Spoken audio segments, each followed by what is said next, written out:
We are on day 7 para sa feeding ng ating sourdough starter. Yesterday, day 6, hindi ako nakapag-update or hindi ako nakapag-post ng reminder to feed your starter. Pero wala naman masyadong ganap nun. So basically, nag-feed lang, nag-discard. Kung mapapansin nyo, yung amoy niya hindi na ganun kasama, pero meron pa rin slight alcohol smell dito sa ating sourdough. And bubbly siya, medyo nag-rise ng konti. So mag-feed muna tayo. Discard natin yung kalahati. And then, feed na natin siya. Same amount lang. From day 0 or day 1 hanggang ngayon. Day 7 na tayo. Same amount ng ating flour na ginagamit, which is bread flour. And same amount ng water. And then, mix lang natin. And marami kasing factor ang pwedeng i-consider kung gaano kabilis or gaano katagal ang aabutin para maging active yung ating sourdough starter. Depende sa temperature ng room, sa type ng flour na gagamitin, sa feeding ratio, pero sa ating ginagawa is always 1:1. So hopefully by tomorrow, maybe, baka active na siya.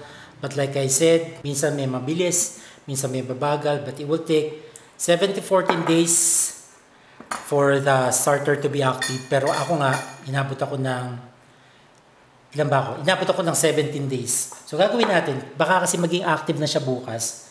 So pansinin nyo, yung last halo nyo, kung gaano siya karami, actually marami to dapat nag-discard pa ako. So imamark natin, hanggang dito siya. Lalagyan natin ng goma para ma-monitor natin na baka bukas, double na yung pag-rise niya or baka mag-triple pa. Tapos mabula siya. And then, mabango na siya.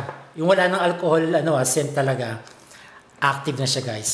Yung tinatawag na float test or yung kukuha ka ng parang 1 teaspoon ng starter tapos ilalagay mo sa bowl na may tubig tapos kapag nag-float lang siya at hindi siya bumagsak, ibig sabihin daw is active na yung sourdough starter. Pero yung tulad ng ginawa ko nung unang starter ko, tinest ko siya on the 15th day. Nag-rise naman siya or nag-float siya pero meron pa rin siyang slight alcohol scent or alcohol smell. So, buti na lang, hindi ko pa siya ginamit kasi baka mamaya hindi pa siya totally active. So, pinatagal ko pa siya ng 2 days kaya umabot ng 17 days yung starter natin. So, hopefully, mas maging maaga yung starter natin.